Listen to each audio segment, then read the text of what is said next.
Hello, I'm Kimberly and welcome to the weekend edition of the Native News Update. It's Friday, September 28th, and many of the stories you hear here can be found at IndianCountryTV.com.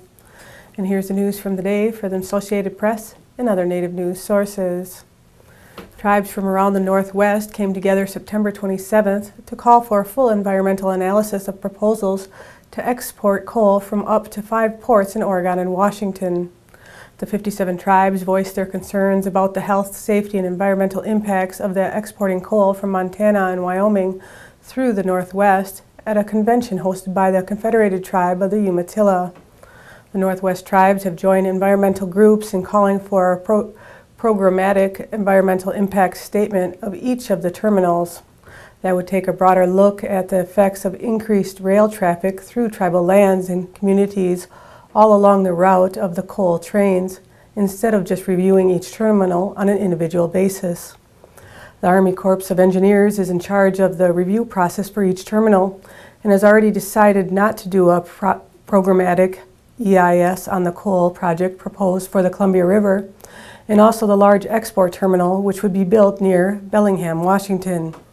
In a joint statement, the tribes have called for full transparency and government-to-government consultation throughout the review process for all the proposed export terminals. A $2.4 million grant will allow the National Native Children's Trauma Center at the University of Montana to continue its work with Native American children for the next 4 years who experience symptoms of post-traumatic stress disorder. The Trauma Center provides training across the nation for mental health services that are particularly effective in rural settings and schools. The training provided helps professionals attain results similar to 10 to 15 hours of one-on-one psychotherapy, except it can be done in group settings that help more children, sometimes in half the time. Started with a grant in 2003 that put it to work on Montana reservations, the Trauma Center went national with its first $2.4 million grant in 2007. Since 2007, it has provided training to 12,500 providers in 46 sites in Indian Country. The new grant will help the center expand its trainings to include Indian Health Services clinicians, tribal health departments, child welfare agencies, and reservation schools. The National Native Children's Trauma Center is one of 15 Category 2 trauma centers in the United States and the only one that focuses on Indian Country. On September 27th, U.S. Senator Tim Johnson's legislation to reauthorize the Native American Languages Preservation Act was approved by the Indian Affairs Committee. The act, which expires at the end of this fiscal year, aims to reverse the dramatic decrease in the number of Native American languages that have survived over the years. The measure now moves to the full Senate for consideration. According to the National Indian Education Association, by the year 2050, there may only be 20 Native American languages remaining. The Native American Language Act allows for grants to be awarded to several different language survival programs. It has been shown that in addition to the preservation of the native languages, this type of learning promotes higher academic success for students. The Department of Justice has announced more than 200 grants to more than 110 American Indian and Alaska Native nations. The grants will provide more than $101 million to enhance law enforcement practices and sustain crime prevention and intervention efforts in 10 purpose areas, including public safety and community policing, justice systems planning, alcohol and substance abuse, corrections and correctional alternatives, violence against women, elder abuse, juvenile justice, and tribal youth programs. The awards are made through the Department's Coordinated Tribal Assistance Solicitation, a single application for tribal-specific grant programs. The Department developed the program through its Office of Community-Oriented Policing, Office of Justice Programs, and Office of Violence Against Women. Information about the consolidated solicitations is available at justice.gov/tribal. The Justice Department will also hold its annual consultation on violence against Native women on October 2nd in Tulsa, Oklahoma. In addition, an interdepartmental tribal justice, safety, and wellness session will be held in Tulsa on October 3rd through the 4th.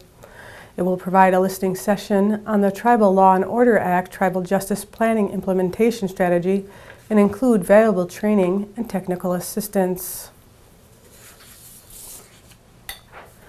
The Navajo Nation and the U.S. Department of the Interior have reached a financial agreement to have the tribe build 43 miles of a major water pipeline. The 280-mile, $1 billion Navajo-Gallup water supply project will serve Navajo communities in New Mexico and Arizona, the city of Gallup, and parts of Jicarilla Apache Nation in northern New Mexico. Federal officials announced an agreement to provide the Navajo Nation with $43 million to design and build a portion of the pipeline along US 550 south of Farmington, New Mexico, a pumping station and 4 storage tanks. Federal legislation passed in 2009 settled the Navajo water claims in San Juan River Basin and authorized the pipeline. A new multimedia presentation at the Smithsonian's National Museum of the American Indian will give new life to the Oneida Nation history. In 2002, the Oneida Nation committed $10 million to the museum on the National Mall in Washington, D.C.